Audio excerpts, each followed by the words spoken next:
అందరికీ జై శ్రీరామ్. మహారాష్ట్రలో జరిగినటువంటి కార్పొరేషన్ ఎన్నికల్లో 29 కార్పొరేషన్లకు గాను 26 కార్పొరేషన్లు భారతీయ జనతా పార్టీ నేతృత్వంలో ఎన్డీఏ కూటమి గెలిచే సందర్భంలో ఈరోజు ఎడపల్లి మండల కేంద్రంలో భారతీయ జనతా పార్టీ ఆధ్వర్యంలో సంబరాలు చేసుకోవడం జరిగింది. ముంబై మహానగర్ మున్సిపాలిటీతో సహా ఛత్రపతి శివాజీ పుట్టినటువంటి గడ్డ సంభాజీనగర్ ఏదైతే ఉందో సంభాజీనగర్ కూడా ఈరోజు బీజేపీ కవసం చేసుకోగలిగింది. దేశమంతా కూడా భారతీయ జనతా పార్టీ వైపు చూస్తూ ఉంది. ఇందుకు ఉదాహరణగా కేరళలో జరిగినటువంటి మేయర్ ఎన్నికల్లో తిరువనంతపురంలో కరడు కట్టిన కమ్యూనిస్టులటువంటి ప్రాంతంలో కూడా భారతీయ జనతా పార్టీ కాషాయ జెండా ఎగరేసిందంటే భారతీయులంతా ఒక్కసారి కాషాయం వైపు ఎదురు చూస్తూ ఉన్నారు. భారతీయ జనతా పార్టీ సిద్ధాంతాల వైపు ఎదురు చూస్తూ ఉన్నారు.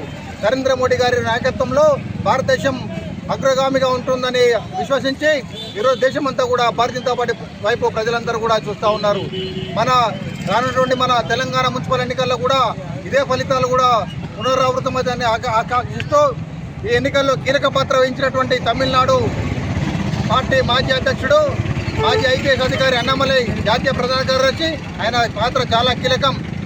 పలు మున్సిపాలిటీల్లో ఆయన తీవ్రంగా ప్రచారం చేసి కృషి చేసి ఈ రోజున మహారాష్ట్ర విజయకేతనం వేయడానికి ఆయన ముఖ్య కారకుడయ్యాడు.